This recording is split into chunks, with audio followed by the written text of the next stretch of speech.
Se estabelecermos o Buda dentro da nossa mente, então veremos tudo, contemplaremos tudo, como não sendo diferente de nós mesmos. Veremos vários animais, árvores, montanhas e plantas, como não sendo diferente de nós mesmos. Veremos pessoas pobres e ricas, elas não são diferentes.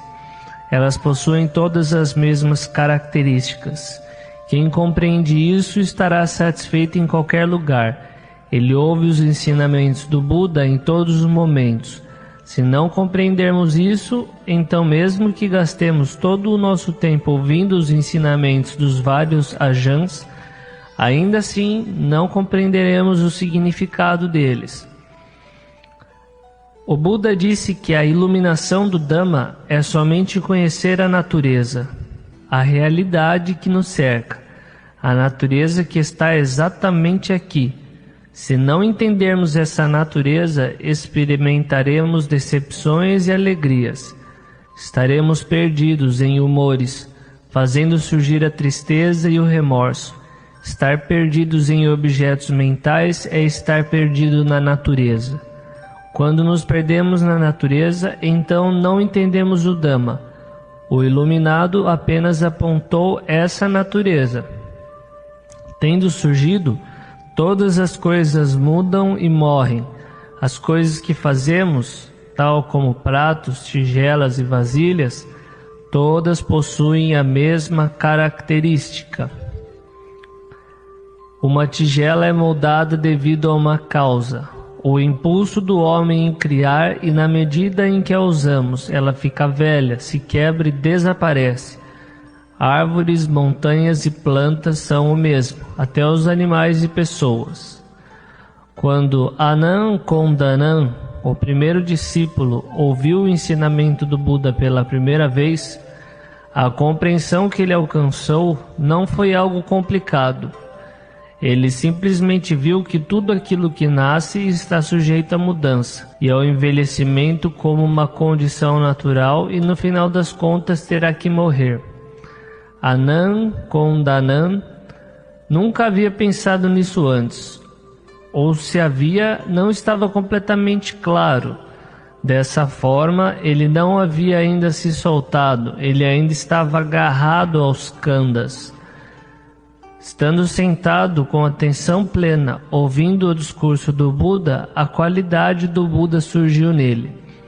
Ele recebeu uma espécie de transmissão do Dhamma, que foi o conhecimento de que todas as coisas condicionadas são impermanentes. Tudo aquilo que nasce tem que ter o envelhecimento e a morte como resultado natural. Essa sensação era diferente de tudo aquilo que ele havia conhecido antes. Ele realmente entendeu a sua mente, e assim o Buda surgiu dentro dele. Nessa ocasião, o Buda declarou que Anand Kondanand havia recebido o olho do Dhamma. E o que é que esse olho do Dhamma vê? Esse olho vê que tudo que nasce tem o envelhecimento e a morte como resultado natural. Tudo que nasce significa tudo mesmo. Quer seja material ou imaterial, tudo se encaixa no termo tudo que nasce. Se refere a toda a natureza, como este corpo, por exemplo, nasce e depois prossegue até a extinção. Quando é pequeno, morre, da infância para a juventude. Após um tempo, ele morre da juventude e se transforma na meia-idade. Então prossegue para morrer da meia-idade e alcançar a velhice, finalmente chegando ao fim. Árvores, montanhas e plantas, todos têm essa característica. Portanto, a visão ou entendimento daquele que sabe claramente entraram na mente de Anand Kondanand, enquanto ele estava ali sentado. Esse conhecimento de que tudo nasce ficou profundamente cravado na sua mente, permitindo que ele desenraizasse o apego ao corpo. Esse apego era Sakaya Ditti. Isso significa que ele não tomou o corpo como sendo um eu, ou um ser, ou em termos de ele ou eu. Ele não se apegou ao corpo, ele o ouviu com clareza e dessa forma desenraizou Sakaya Ditti. E Vicikiccha, a dúvida, foi destruída. Tendo desenraizado o apego pelo corpo, ele não duvidou do seu entendimento.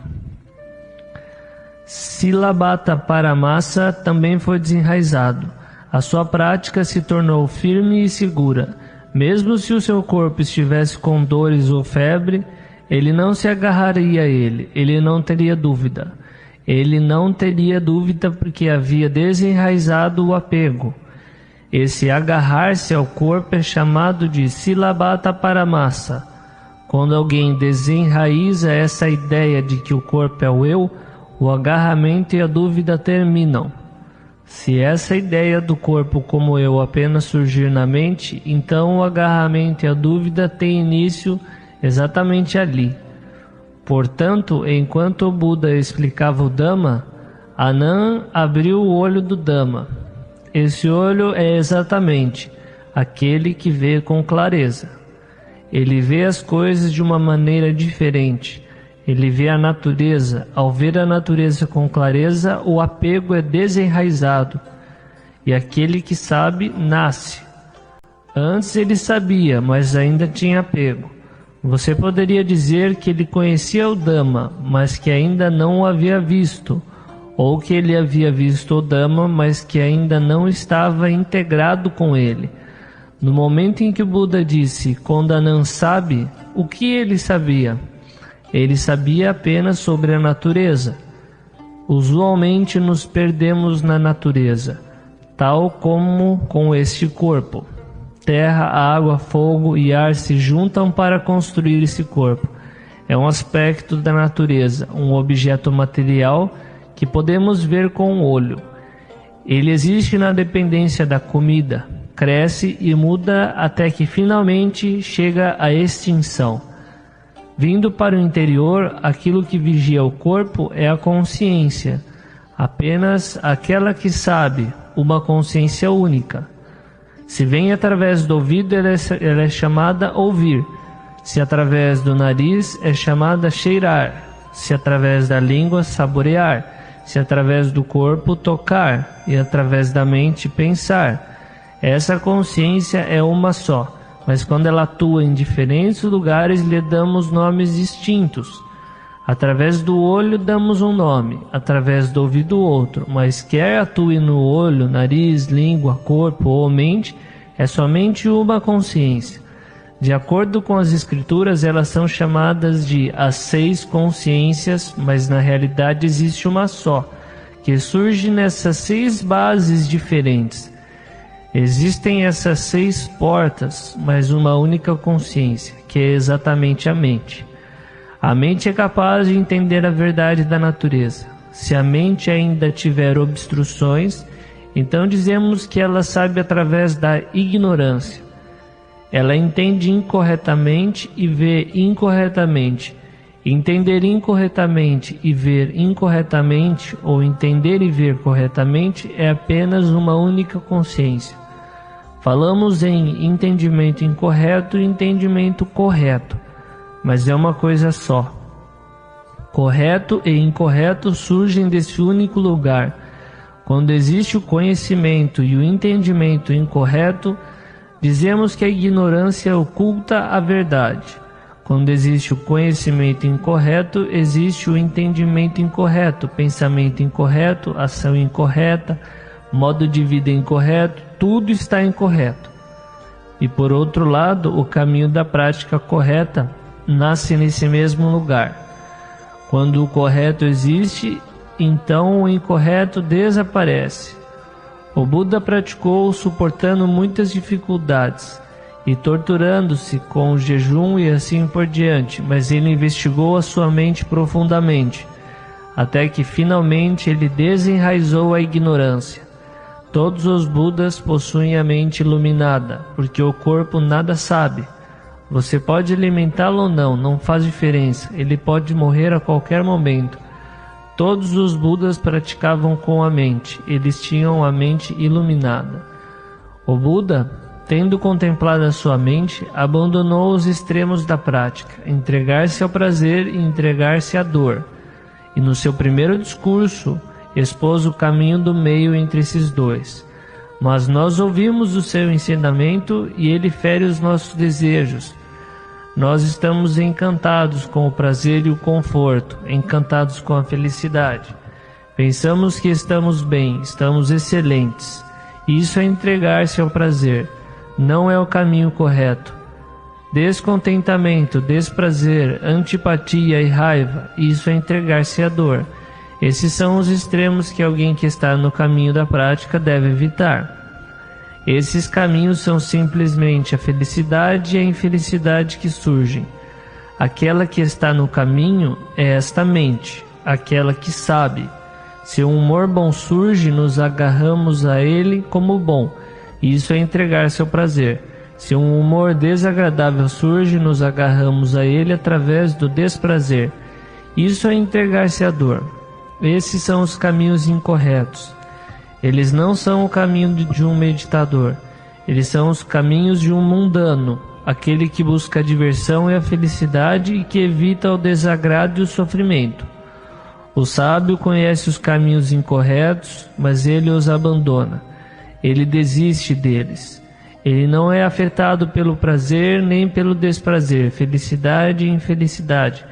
Essas coisas surgem, mas aqueles que sabem não se apegam a elas.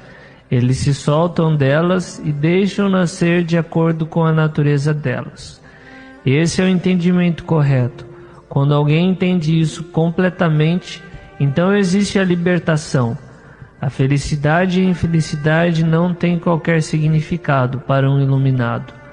O Buda disse que os iluminados estão muito afastados das contaminações. Isso não significa que eles fogem das contaminações. Eles não correm para nenhum lugar. As contaminações estão ali. Ele as comparou a uma folha de lótus em um lago. A folha e a água existem juntas. Elas estão em contato, mas a folha não fica úmida. A água é tal como as contaminações e a folha de lótus é a mente iluminada. Com a mente daquele que pratica ocorre o mesmo. Ele não sai correndo para nenhum lugar, ele fica exatamente no lugar.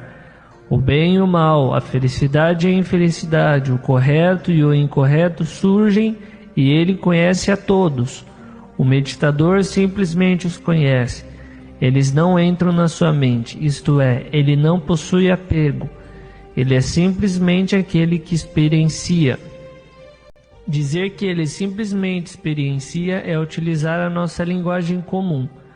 Na linguagem do Dhamma dizemos que ele deixa que a sua mente siga o caminho do meio. Essas ações de felicidade, infelicidade e assim por diante surgem constantemente porque elas são características do mundo. O Buda se iluminou no mundo, ele contemplou o mundo. Se ele não tivesse contemplado o mundo, se ele não tivesse visto o mundo, ele não poderia tê-lo superado. A iluminação do Buda foi simplesmente a iluminação deste mundo. O mundo ainda estava ali, ganho e perda, elogio e crítica, fama e má reputação, alegria e tristeza, ainda ali estavam. Se não fossem por essas coisas, não haveria nada do que se iluminar. O que ele conhecia era apenas o mundo, aquele que cerca os corações das pessoas. Se as pessoas seguem essas coisas, buscando elogio e a fama, ganho e alegria, e tentam evitar os seus opostos, elas afundam sob o peso do mundo. Ganho e perda, elogio e crítica, fama e má reputação, alegria e tristeza, isso é o mundo. A pessoa que está perdida no mundo não tem por onde escapar. O mundo a subjuga. Esse mundo segue a lei do Dhamma, portanto o chamamos de Dhamma mundano. Aquele que vive no Dhamma mundano é chamado de um ser humano. Ele vive cercado pela confusão. Portanto, o Buda nos ensinou a desenvolver o caminho. Podemos dividi-lo em virtude, concentração e sabedoria. Desenvolvam-no até a sua finalização. Esse é o caminho da prática que destrói o mundo. Onde está o mundo? Está justamente nas mentes dos seres que estão encantados com ele. A ação de apegar-se ao elogio, ao ganho, fama, alegria, tristeza é chamada o mundo. Quando isso está lá na mente, então o mundo surge, o ser mundano nasce. O mundo nasce devido ao desejo. Desejo é o lugar de nascimento de todos os mundos. Dar um fim ao desejo é dar um fim ao mundo. A nossa prática de virtude, concentração e sabedoria é chamada de caminho óctuplo. Esse caminho óctuplo e os 8 damas mundanos são um par. Como é que eles são um par? Se falamos de acordo com as Escrituras, dizemos que o ganho e a perda, elogio e crítica, fama e má reputação, alegria e tristeza são os 8 damas mundanos. Entendimento correto, pensamento correto, linguagem correta, ação correta, modo de vida correto, esforço correto, atenção plena correta e concentração correta, esse é o caminho óctuplo. Esses 2 caminhos óctuplos existem no mesmo lugar.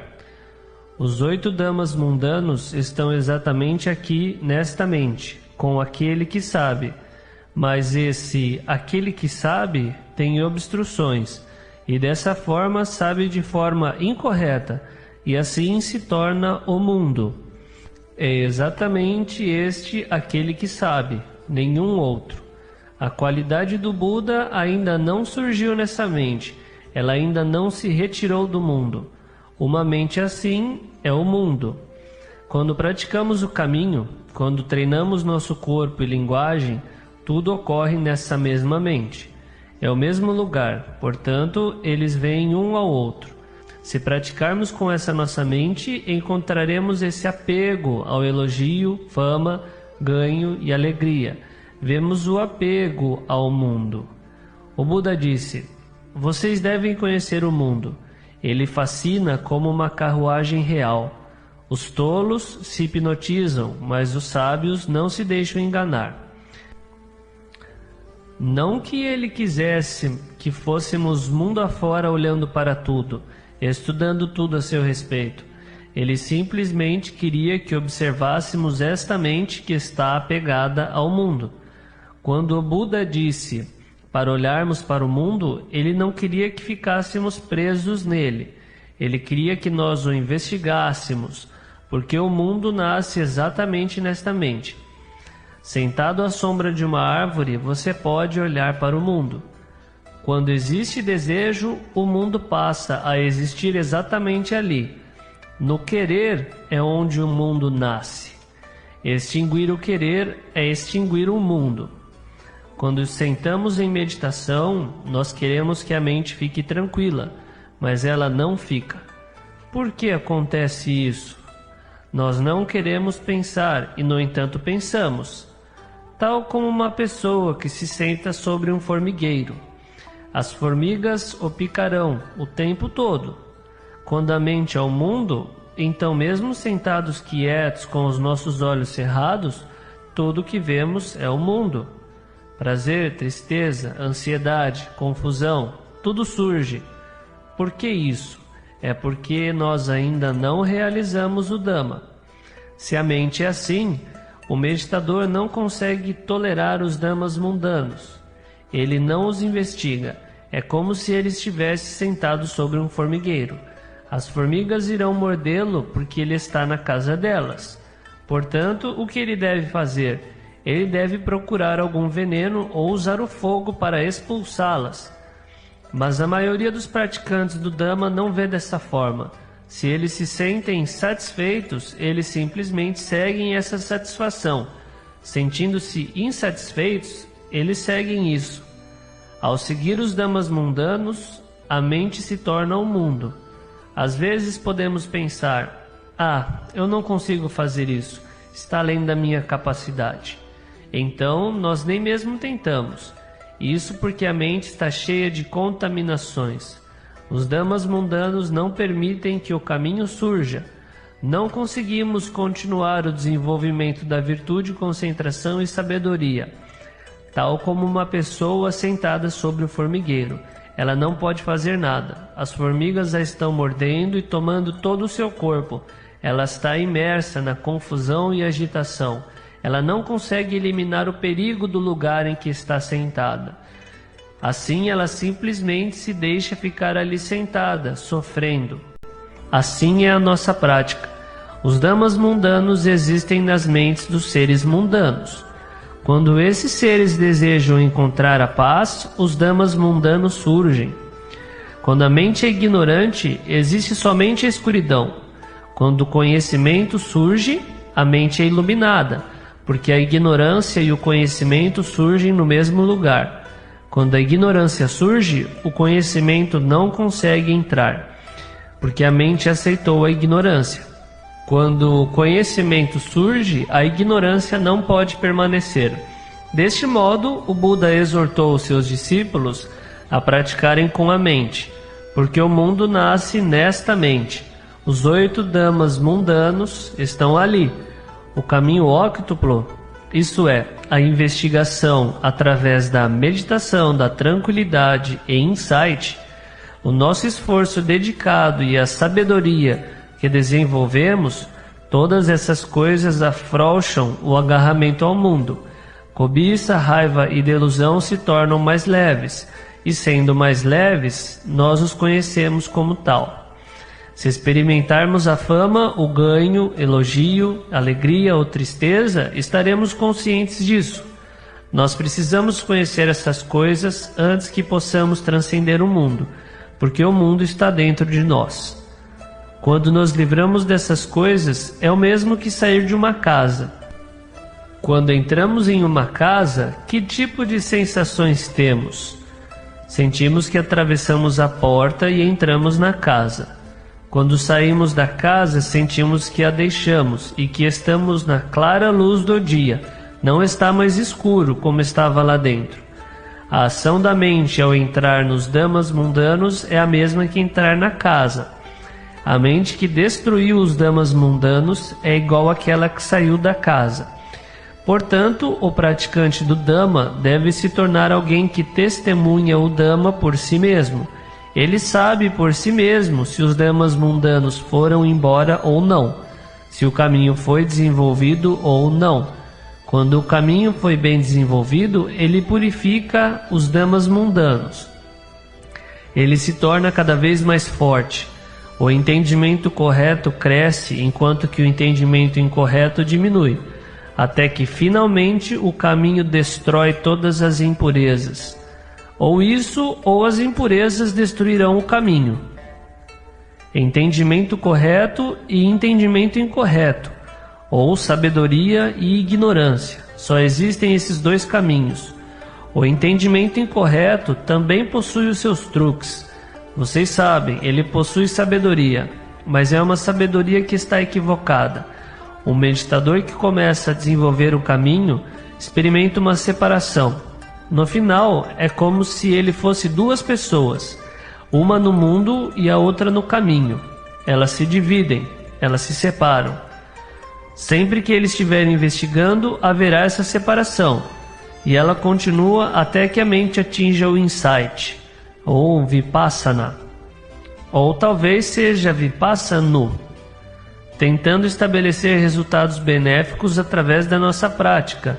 Vendo esses resultados, nos apegamos a eles. Esse tipo de apego surge porque queremos obter algo da prática. Isso é vipassana, a sabedoria com as impurezas, isto é, sabedoria impura. Algumas pessoas desenvolvem a bondade e se apegam a ela. Elas desenvolvem a pureza e se apegam a isso. Ou elas desenvolvem sabedoria e se apegam a ela.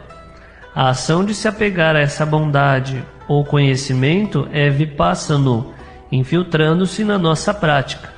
Portanto, se você desenvolver vipassana, tenha cuidado.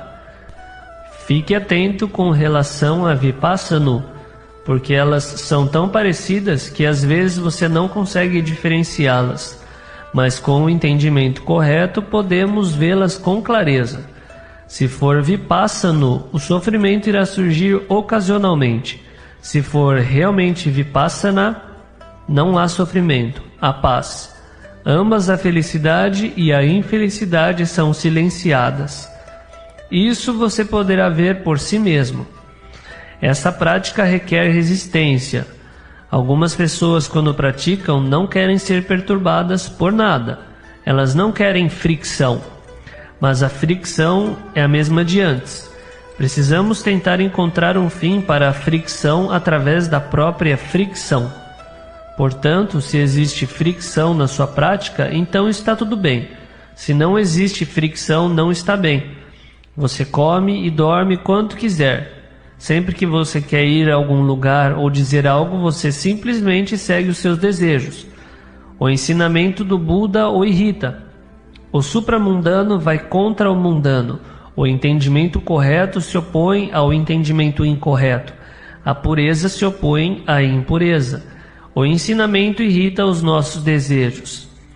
Existe uma história nas escrituras sobre o Buda, anterior à sua iluminação. Naquela ocasião, tendo recebido um prato de arroz com leite, ele o colocou para flutuar em uma correnteza e pensou o seguinte: se eu vou me iluminar, que esse prato flutue contra a correnteza. O prato flutuou contra a correnteza. Aquele prato era o entendimento correto do Buda, ou a natureza de Buda para a qual ele despertou. Ele não seguiu os desejos dos seres comuns. Ele flutuou contra a correnteza da sua mente. Foi na direção contrária em todos os sentidos. Hoje em dia, da mesma forma, os ensinamentos do Buda são opostos às nossas vontades. As pessoas querem se entregar ao desejo e à raiva, mas o Buda não as deixa. Elas querem ser deludidas, mas o Buda destrói a delusão. Portanto, a mente do Buda se opõe à mente dos seres mundanos. O mundo diz que o corpo é bonito. Ele diz, não é bonito. Eles dizem que o corpo nos pertence. E ele diz que não é assim.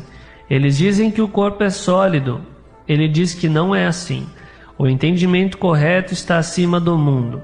Seres mundanos simplesmente seguem o fluxo das torrentes.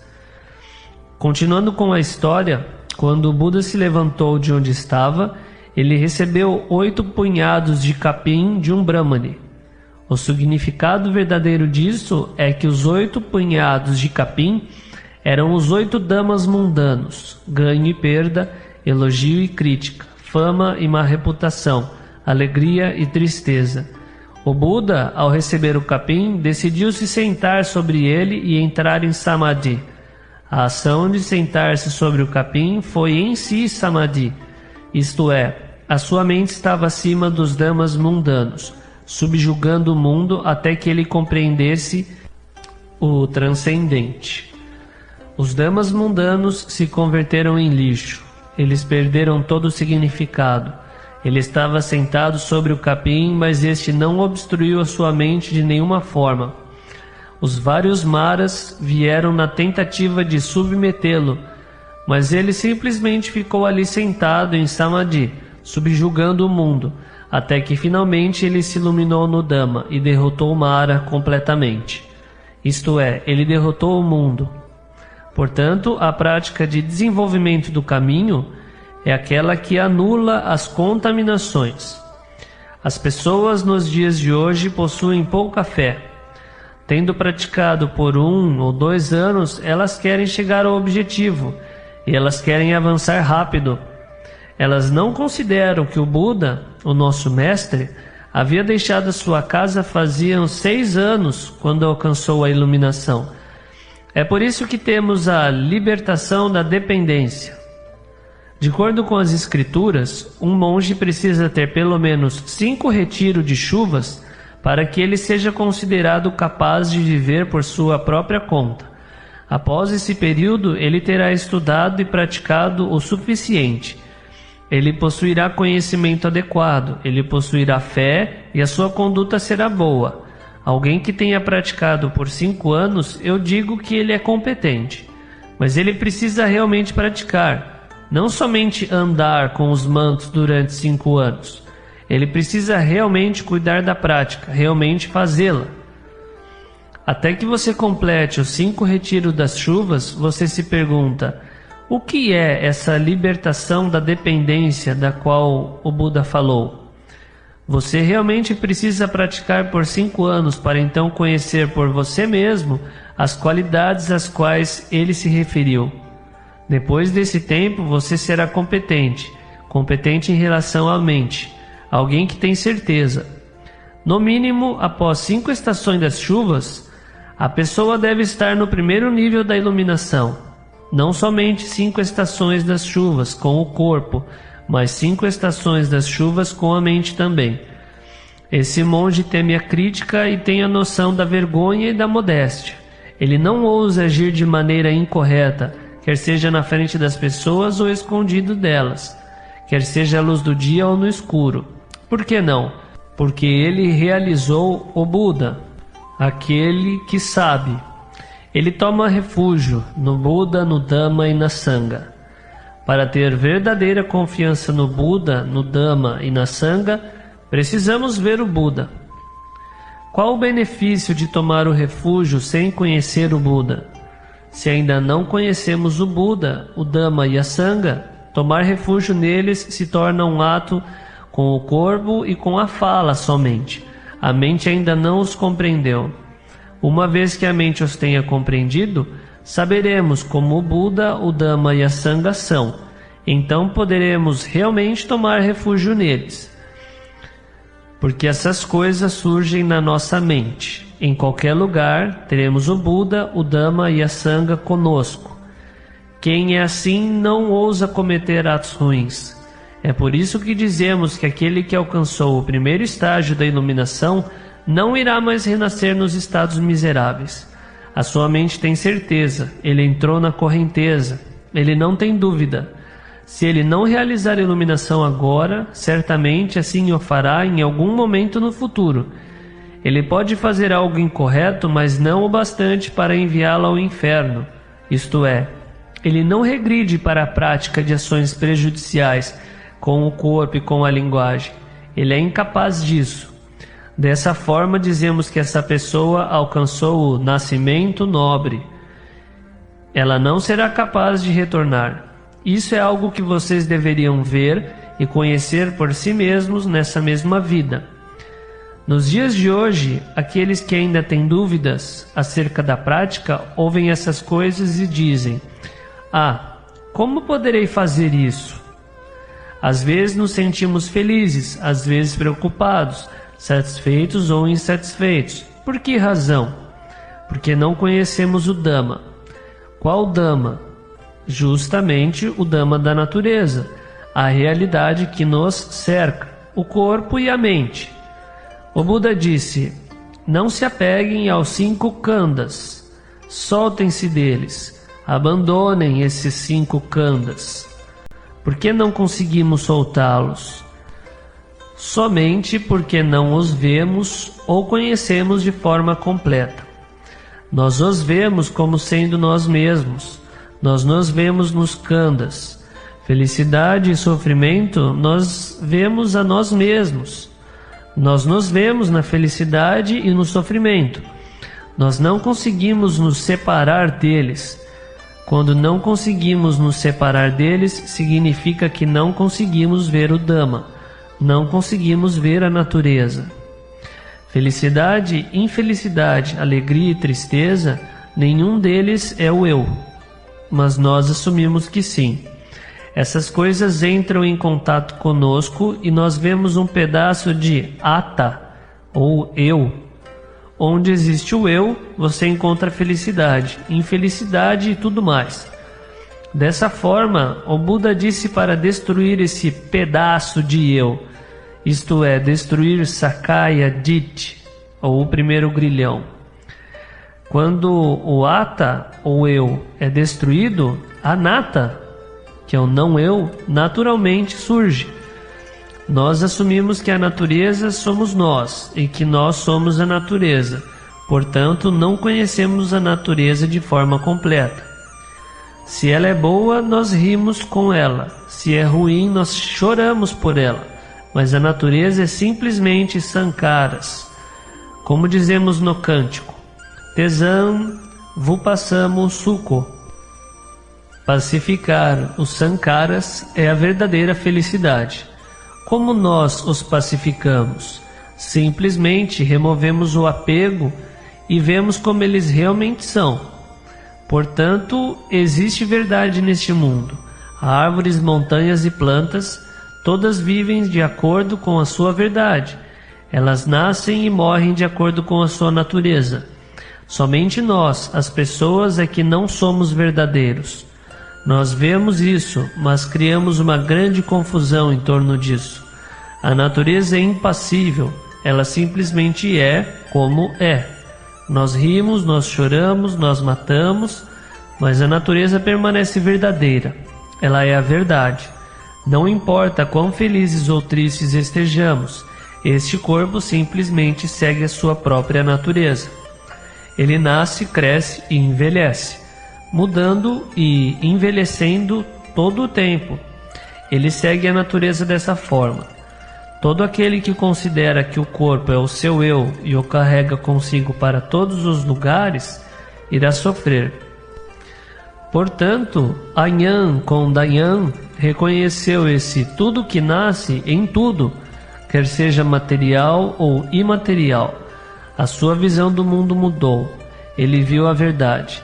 Quando levantou do seu assento, ele levou junto essa verdade. A atividade de nascimento e morte continuou, e ele simplesmente olhava para elas. Felicidade e infelicidade surgiam e desapareciam, e ele simplesmente as notava. A sua mente estava estável. Ele não mais se sujeitou aos estados miseráveis. Ele não ficou excessivamente satisfeito ou desnecessariamente preocupado por essas coisas. A sua mente estava firmemente estabelecida na atividade de contemplação.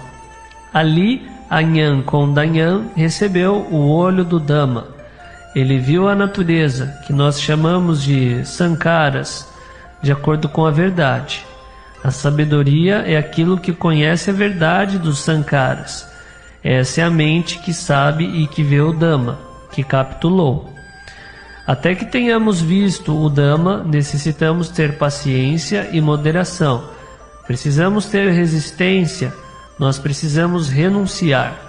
Nós precisamos cultivar a perseverança e a resistência. Por que precisamos cultivar a perseverança? Porque somos preguiçosos. Por que precisamos desenvolver a resistência? Porque nós não aguentamos. Assim é como é. Porém, quando já estamos estabelecidos na nossa prática, demos um fim à preguiça, então não necessitamos da perseverança. Se já conhecemos a verdade acerca de todos os estados mentais, se não ficamos felizes ou infelizes por eles, não necessitamos empregar a resistência, porque a mente já é o Dhamma. Aquele que sabe viu o Dhamma, ele é o Dhamma. Quando a mente é o Dhamma, ela para. Ela alcançou a paz. Não existe mais a necessidade de fazer algo especial, porque a mente já é o Dhamma. O exterior é o Dhamma, o interior é o Dhamma. Aquele que sabe é o Dhamma. Esse estado é o Dhamma. E aquele que conhece esse estado é o Dhamma. É um só, está livre. Essa natureza não é nascida, não envelhece ou adoece. Essa natureza não morre. Essa natureza não é nem feliz nem infeliz, nem grande ou pequena, nem pesada ou leve, nem curta ou comprida, nem preta ou branca. Não há nada que possa ser comparado a ela. Nenhuma convenção poderá alcançá-la. É por isso que dizemos que Nibbana não tem cor. Todas as cores são meras convenções. O estado que está além do mundo está além do alcance das convenções mundanas. Portanto, o Dhamma é aquilo que está além do mundo. É aquilo que cada pessoa deve ver por si própria. Está além da linguagem. Não pode ser colocado em palavras. Podemos apenas falar de formas e meios para realizá-lo. A pessoa que ouviu por si mesma concluiu a sua tarefa.